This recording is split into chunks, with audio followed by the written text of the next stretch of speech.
Senhoras e senhores, estamos iniciando mais um programa ASP-UF em Ação, que é uma produção da PROEX, junto com a ASP-UF. E hoje nós vamos trabalhar o tema Cidadania e Estado. Temos a honra de receber o professor Roberto da Mata. O professor Roberto da Mata é antropólogo, professor, conferencista, consultor, colunista dos jornais O Globo e o Estado de São Paulo, mestrado e doutorado na Harvard, é professor emérito da Universidade Norte-Americana Notre Dame, e onde ocupou a cadeira de antropologia. Atualmente é professor titular do Departamento de Ciências Sociais da PUC do Rio de Janeiro. Autor de inúmeros livros e inúmeros artigos, e na área de antropologia, sociologia e ciência política é uma das pessoas a ser sempre consultada. Entre os livros eu destaco apenas Carnavais, Malandros, Heróis, A Casa e a Rua, O que Faz o Brasil, Brasil, Brasil minúsculo e Brasil maiúsculo. Esse porque o nosso tema, Cidadania e Estado, é o tema que vamos enfocar hoje. Contamos também com a participação da professora Norma Villa Eboli, que vai ser uma interlocutora dessa conversa do professor Roberto da Mata. Então, com muito prazer, vamos iniciar esse programa. A professora Norma vai começar as suas interrogações. É um prazer enorme, professor Roberto, ter o senhor aqui conosco, cujas origens acadêmicas se deram aqui na Universidade Federal Fluminense, início de sua trajetória brilhante. Então, renovo, a minha honra de estar aqui conversando com o senhor. Professor Roberto, estamos, creio ainda, sob o efeito das emoções impactantes resultantes deste momento histórico da nossa política, vivido por nós brasileiros, ou seja, as eleições de 2014. Dentre vencedores e vencidos, salvou-se a democracia. E é sobre o Estado democrático e sua correlação com cidadania, liberdade, igualdade, representatividade e, entre outros aspectos não menos importantes, que iremos ouvi-lo. Um cientista social importante, com intensa e significativa contribuição para a compreensão da complexidade da sociedade brasileira. Professor Roberto, eu penso que o processo eleitoral é uma condição necessária, mas não suficiente para a garantia de um Estado democrático. Que outras condições estariam implícitas para definir um Estado como tal? E como estaria o Brasil nessa perspectiva? É uma pergunta para um cientista político, mais do que para um antropólogo. Eu acho que essa coisa que a eleição não seria suficiente, a eleição é parte da equação democrática. Então, você tem que ter o processo eleitoral para você poder ter a renovação, eventual ou não, depende da sociedade, das forças sociais. Mas no plano político, a eleição corresponde, se a gente quiser fazer um paralelo, claro que um paralelo é um pouco exagerado, mas é um paralelo adequado, creio eu, com um jogo de futebol, que tem que ter um fim. Tem 40, cada tempo tem 45 minutos, tem que ter juiz. Então você tem um mínimo de regras que define quanto tempo uma determinada elite, um grupo, vai governar. Esses papéis sociais que são dados, esse é um assunto que eu diria que tem que ser discutido. Respondendo a sua pergunta, o que precisa? Precisa, em primeiro lugar, uma consciência muito grande de que eu, quando sou eleito prefeito de uma cidade, ou vereador de uma cidade, ou governador de um estado, ou deputado estadual, deputado federal, senador, e ou sou nomeado para ser ministro, eu estou prestando um serviço à sociedade. Eu não sou dono desse papel. Então, é incabível, por exemplo, ouvir de uma candidata a presidente que o adversário dela não poderia ter falado isso ou aquilo, porque afinal de contas eu sou presidente. Eu vi isso, porque ela não está no papel de presidente. Eu entendo que é muito difícil separar. Questão da identidade, né?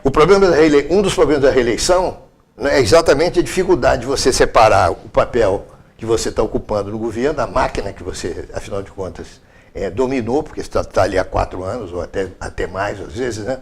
E se transformar num candidato em condições de igualdade com o outro que está chegando. Mas eu diria que o processo eleitoral é importante.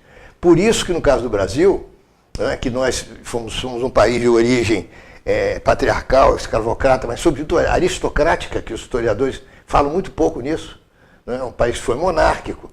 Teve um rei, o rei de Portugal foi coroado aqui, o príncipe herdeiro, Dom João VI, foi coroado aqui no Brasil. Então nós temos uma longa tradição, né, de etiquetas aristocráticas, de procedimentos aristocráticos em que os nobres ou as pessoas ligadas à família real obedeciam determinadas regras até certo ponto, porque não era uma sociedade democrática. Vem a República, que foi um movimento também relativamente... Até para alguns, é difícil entender a República. É um movimento rápido, né? Ligado com a abolição. São dois. Eu não vou nem entrar no dado do nosso esquecimento, a nossa desmemória com a escravidão. Né? Não vou falar isso porque todos nós temos empregadas domésticas. Não tem nenhum aqui que faça sua própria cama. Não conheço nenhum menino brasileiro que faz sua própria cama. É raríssimo. Né, que não tem a mesa, ou a mãe ou a empregada, que bota o café, que engaixa o sapato, né, que vai preparar o tênis para ele sair para fazer pegar o skate, para fazer o skate. Então, o nosso estilo de vida, e eu senti isso. Por que eu estou falando disso? Eu senti isso porque eu tive o choque em 63, eu era um jovem de 20 e poucos anos, de morar nos Estados Unidos, onde você não tem nada disso. Você vai comer no restaurante, cada um, professores e alunos, senta cada um com a sua bandeja, comer de bandejão. Né? Para nós, muitos brasileiros que eu encontrei lá não gostavam disso. E uma etiqueta igualitária que você não tem no Brasil, está começando a ter. O senhor considera isso um elemento importante que o senhor destaca sempre em suas palestras, a igualdade complementar da liberdade? Outro dia eu discuti isso, como eu estava conversando com um colega meu, assim, ela dizia, eu acho que o problema do Brasil é liberdade. Eu disse, não, acho que o problema do Brasil é igualdade. A gente fala muito em desigualdade, que é uma sociedade desigual. Mas, na realidade, ela é desigual porque nós temos muita dificuldade de viver situações igualitárias. O nosso país, a nossa visão de Estado é um Estado democrático de direito. E a Constituição, ela inclusive coloca alguns chamados princípios. Ela, por exemplo, fala da soberania, da cidadania, da dignidade da pessoa humana, dos valores sociais do trabalho, da livre iniciativa e do pluralismo político, querendo dizer que nós vivemos um Estado democrático de direito. E muitas vezes ele é de direito, mas não é tão de fato. Não lhe parece isso? Sim, mas é uma pergunta que eu estou com os Não, só tem tempo para poder... O que você escreve... Você imagina que nós passamos da monarquia para a república e do trabalho escravo para o trabalho livre sem grandes problemas. Né? Na França, uma revolução que demorou 3 décadas. A França, para se arrumar depois da Revolução Francesa, foram décadas. Gente foi guilhotinada, morreu muita gente, houve muita perseguição. Na União Soviética, quando fizeram a Revolução Russa, da Rússia, quando se fez a Revolução Russa, também. Na Alemanha, você teve problemas, mas no caso do Brasil, nos Estados Unidos, a transição do trabalho no sul dos Estados Unidos, que a escravidão era só no sul, do trabalho escravo, teve uma guerra civil. A gente transitou, de certo modo, com uma certa tranquilidade. Não estou dizendo que não teve violência, que não morreu gente, porque eu não sou maluco e nem ingênuo, porque eu estou muito velho para ser ingênuo. Não tenho essa desculpa. Mas a gente fez essas transições e escreveu várias constituições. Nós experimentamos todos os regimes políticos. Todos. Fomos, inclusive, parlamentaristas. Não sei, eu votei, houve plebiscito, né? Porque os generais não deixaram o João Goulart tomar posse. Ele estava na China quando o grande Jânio Quadros, no qual eu não votei, me lembro, foi quando eu votei no Lott, não votei no Jânio, o Jânio renunciou à presidência, que deflagrou uma crise política que até hoje nós não estamos mais vivendo a crise política, a renúncia do Jânio, pelo amor de Deus. Ele não é responsável por tudo, mas ele é uma peça fundamental nessa desengrenagem do sistema político brasileiro. E o parlamentarismo também. O parlamentarismo quando ele foi o Tancredo, discutido, quando ele foi discutido, foi implantado, eu acho que também numa época em que ele não tinha grandes chances de, vamos dizer, vingar.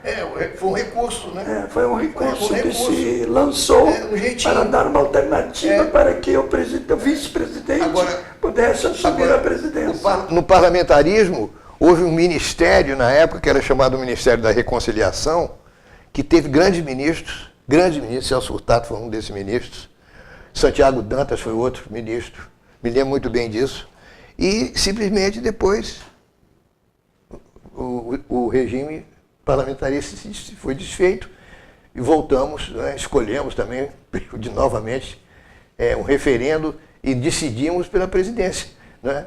E aí houve a campanha política e o Juscelino foi Jango e Juscelino e Jango, né, voltaram. Uma das questões que se coloca hoje, quando se começa a discutir a chamada reforma política, é a reforma do sistema governamental. E talvez isso volte à discussão na praça pública, no sentido de discutir o presidencialismo e o parlamentarismo como alternativa. É possível que essa discussão vai entrar, vamos dizer assim, em campo nessa nova discussão. Eu me lembro que nos anos 80 a gente discutiu o retorno da monarquia. Perfeito. Quer dizer, nós até hoje estamos discutindo qual é o melhor sistema. Volta a pergunta da professora Norma, que é a relação entre os regimes políticos e as práticas sociais. Porque se a gente tem indecisões, é porque essas práticas sociais têm indecisões contidas nelas mesmas. Professor Roberto, que não significa que o documento legal, por si só, transforme uma sociedade, não é? Nós estamos chegando ao final do nosso tempo, do primeiro bloco, e vamos continuar no segundo bloco essa conversa sobre cidadania e Estado, tendo a participação, para nós muito honrosa, do professor Roberto da Mata. Até uns instantes.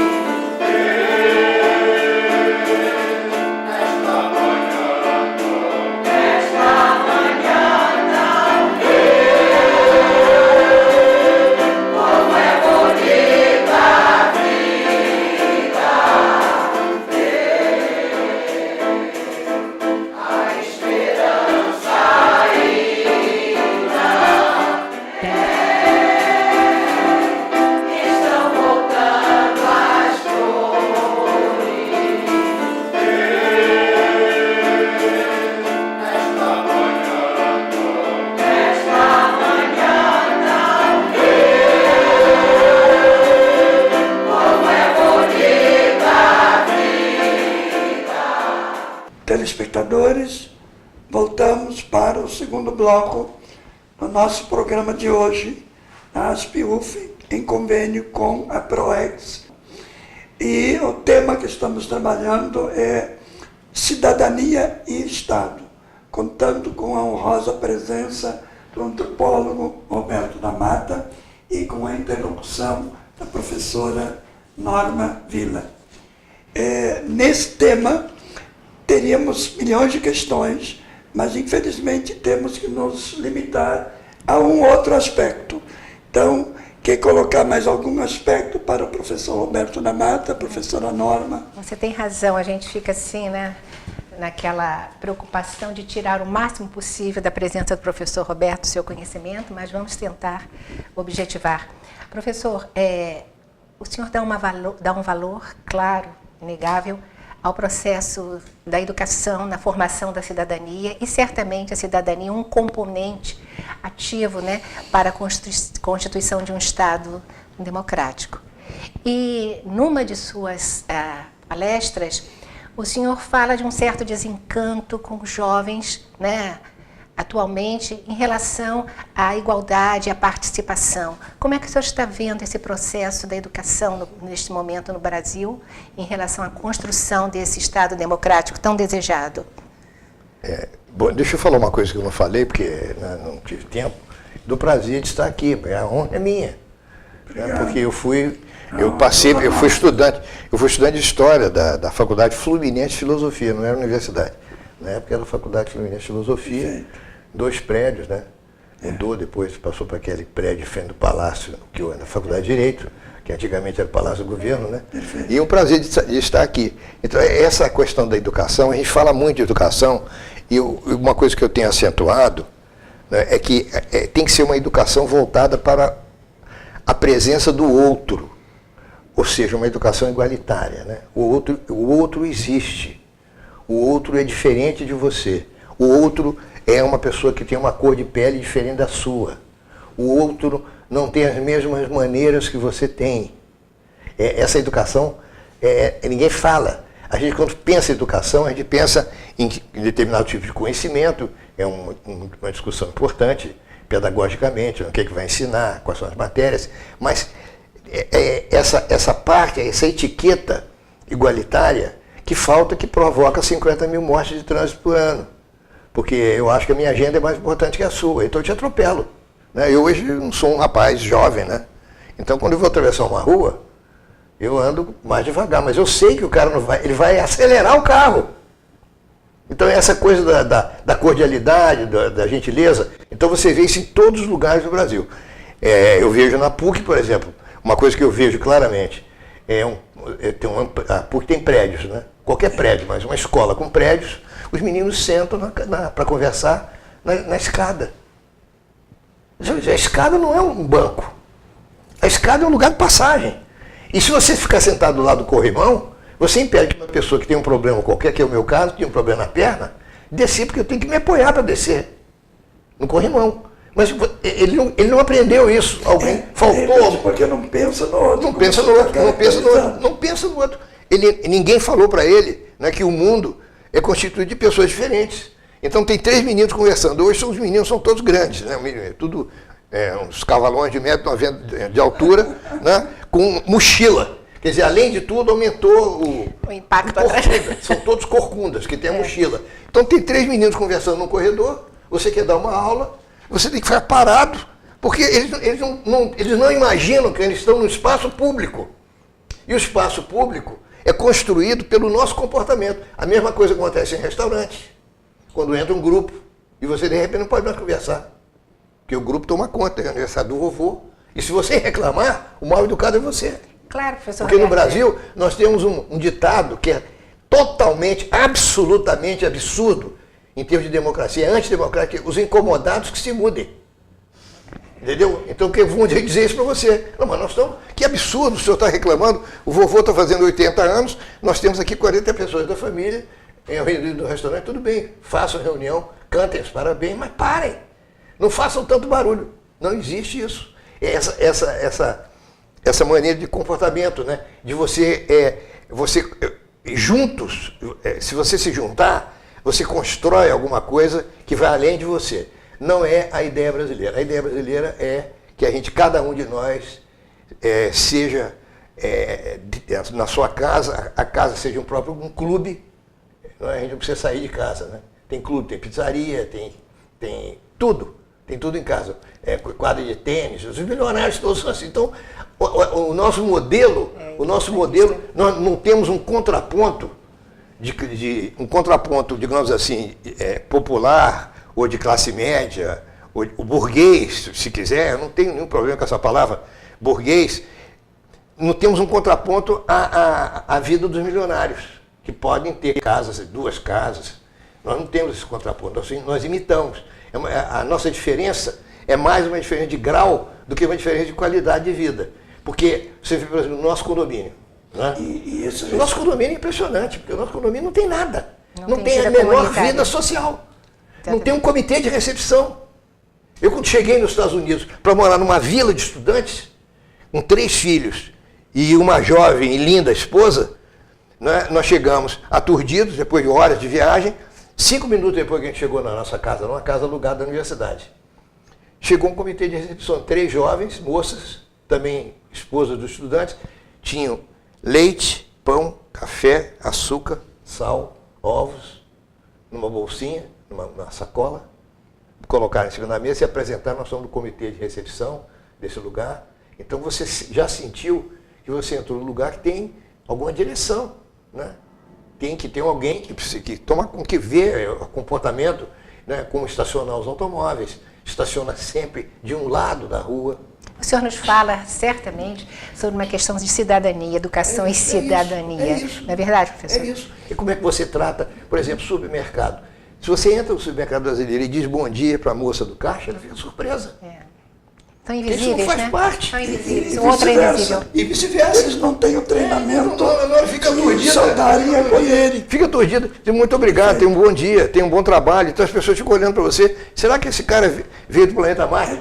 Ou quem sabe ele quer me passar uma cantada? Porque não existe. Se você vai para a França, é impossível você entrar numa loja sem cumprimentar. Não, bonjour. Né? Assim, Bonjour e tal, au revoir. Não estou dizendo que os franceses são melhores, Sim. mas são normas de cidadania que tem a ver com a igualdade como um valor. O que também não significa que não tenha problema. Surgem problemas. A igualdade como um valor, que é o seguinte: eu tenho que andar dirigindo meu carro sabendo que tem outros automóveis também do meu lado. Né? E esse respeito pelo público Exatamente. se reflete profundamente na administração pública, não vou nem falar. no Estado brasileiro, na organização das cidades, Com certeza. nas calçadas, Nem tem dúvida. na ocupação da calçada. Isso Tudo aí. isso se reflete. E você não tem perfeitamente. uma coisa que você, tudo que nós estamos falando aqui, né, quem estiver assistindo esse programa, são coisas banais. Você pode fazer uma campanha chamando a atenção, é fácil fazer. Você não faz campanha para vender chocolate, não faz campanha para vender friboi, né? Que aparece lá o cara, até o Roberto Carlos, que era vegetariano, Continua sendo. finge que está comendo um bife. Né? Você não faz essas campanhas e vende a carne, pode vender isso. Você mostrar, através de pequenos dramas, de filmes, o que é. Você tem que respeitar um idoso. Eu nunca vivi no Brasil uma situação em que nós estamos entrando numa porta, ou um escritório, um consultório médico, um cinema, ou um shopping, em que um menino mais novo para eu passar. Não. Ele passa na minha frente, porque tem uma pressa. Essa pressa de chegar primeiro, de ultrapassar, de ser o primeiro da fila, essa coisa. Eu estou estudando a fila agora, estou fazendo um livro sobre a fila. Estou fazendo uma sociologia da fila. Com um aluno, ele fez a pesquisa, eu estou fazendo uma cabeça e pegando o texto. Essa questão da fila é interessante. Nenhum entrevistado gosta da fila. Nenhum. A pessoa se sente menor, se sente inferiorizada. Não gosta. Eles Né? dizem que Está a numa fila é necessária, é um mal necessário. A gente tem que entrar na fila, porque a fila é uma questão de ordem. Todo mundo gosta das filas que tem senha, porque aí a senha mostra que tem um patrão, tem um dono daquele lugar, que é o caso do banco, né? Quando a gente vai ao banco, ganha uma senha. Então todo mundo gosta disso, mas no fundo há uma alergia à igualdade. Porque nós todos somos barões. O Sérgio Eduardo de Holanda diz isso. Numa sociedade de barões, é complicado. Né? E como é que você faz? Todo mundo é barão, né? Todo mundo é importante. Então, essa questão da gente educar as pessoas, mostrando um pouco, né, que a gente pode fazer muito, mas nós todos somos pessoas comuns, em termos de cidadania, né? Os direitos são iguais. é uma questão importante para o senhor, colocar na nossa agenda. O senhor pontuou bastante isso quando lhe perguntaram, né, numa das suas entrevistas. O senhor falou 3 vezes, isso me marcou: educação, educação e educação. Mas há a educação da casa e a educação da rua, né? É isso aí. Pois é. Não é Muito só... bom. Bem lembrado, bem lembrado. É porque a gente é educado em casa como? Nós somos os filhinhos de mamãe.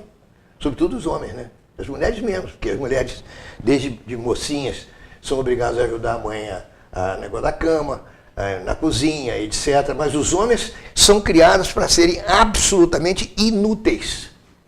Não sabem passar uma camisa. Não sabem... Outro dia eu estava falando, o Renato, meu filho, sabe fazer uma carne assada. É a única coisa que ele sabe fazer. É um grande cozinheiro. Mas eu frito um ovo, e mal. Eu sei fritar ovo. Eu me viro fritando ovos. Mas, fora disso, eu sou fui criado para inutilidade. Então, no Brasil, as nossas mães, estou falando para os rapazes, né? Aqui do gênero masculino, porque agora não é mais sexo, é gênero. A gente entra na igreja... Está errado. Devia entrar na igreja com a mãe e a mãe entregar a gente para a noiva. Para a futura esposa falar: minha querida, agora quem vai tomar conta desse imbecil é você. E fica com ele. Que é a mais pura verdade. Mas é a mais pura verdade. Porque é ela que vai organizar a gaveta. Porque a gente é desarrumado. O homem tem mais tolerância. Uma sociedade machista, né, professor? Não, mas o machismo é daí. Né? A gente é tolerante com a bagunça, né? Aquele negócio de meia, gaveta de meia, né? Eu tenho uma gaveta de meia, que eu tenho tanta meia, cara, que eu nem sei. E se eu for mexer naquilo, só a paciência de uma mulher que tem que tirar aquela gaveta, ela pega meia por meia e acasala as meias, que tem negócio de acasalar a meia, botar as meias. Esse é o olhar crítico do antropólogo, analítico do antropólogo, nas coisas de rotineiras da vida, que tem história para contar, que são indicadores importantíssimos de como se estrutura uma sociedade, de como os papéis que são desenvolvidos, desempenhados nessa sociedade, né? E quando a gente fala nessa educação, eu me lembro também, eu referencio agora a questão da estruturação do Estado que, conforme eu estou referenciando você, porque você que tem falado muito sobre isso. O exemplo, a atuação dos políticos no que diz respeito ao individualismo, o pensar o papel dele, a identidade dele pessoal e a identidade dele como representante do povo. Porque eles tomam posse dos papéis, né? Tomam posse dos papéis, exatamente. Eles se confundem com os papéis. Infelizmente, a gente está chegando ao final do nosso tempo. Mas tempo total? Tempo total? Não. Tempo total. É mesmo? Passa para ele finalizar com alguma coisa. Mas a gente lhe dá um instante para o senhor poder concluir o nosso programa. A conclusão, professor, é a seguinte: a conclusão é que a gente pense melhor nesses problemas, porque tem que haver uma ligação maior entre a casa e a rua. Como tem que haver uma ligação maior entre o Estado e a sociedade. Você não pode ter um tipo de educação em casa que diga que você é um príncipe, que você pode fazer o que você quiser, não é? Porque passa a mão na sua cabeça. Verdade. Não é? A gente nunca está errado. Essa educação um pouco relativa. E outra coisa, em que é muito contraditória, porque a gente quer que os filhos sejam independentes, mas a gente puxa o tapete. A gente quer que eles fiquem com a gente. Então, essas coisas têm que ser... Não digo, isso nunca vai ser resolvido, mas tem que ser conscientizadas. Né? A contribuição é essa. O que a gente discutiu aqui são coisas para colocar na cabeça, você pensar, ter que tomar consciência delas, porque o primeiro passo para mudar qualquer coisa humana, que é o passo clássico, né? Não sou eu que estou dizendo isso, você tem dito, foi dito desde a Grécia Antiga, é você se conhecer melhor a si mesmo. Se conhecendo melhor a si mesmo, o seu comportamento começa a mudar. E admitir as suas falhas. Né? O que falta? Porque o que falta hoje no Brasil é exatamente isso. É uma sociedade que tem a Constituição moderna, etc. Provavelmente agora vão mexer um pouco, né? A gente sempre mexe. Mas esses valores básicos têm que ser valores disseminados e, sobretudo, discutidos com as pessoas jovens. Nós queremos agradecer a participação, a honrosa presença do professor Roberto da Mata, a interlocução da professora Norma, e os telespectadores poderão ter acesso a esse programa acessando o site da ASP-UF, ou então entrando também no UFTube, para que nos acompanhem. na nossa tela estão as indicações, e estejam conosco em outros programas também da ASPIUF. Muito obrigado, professor Roberto. Obrigado, professora Norma.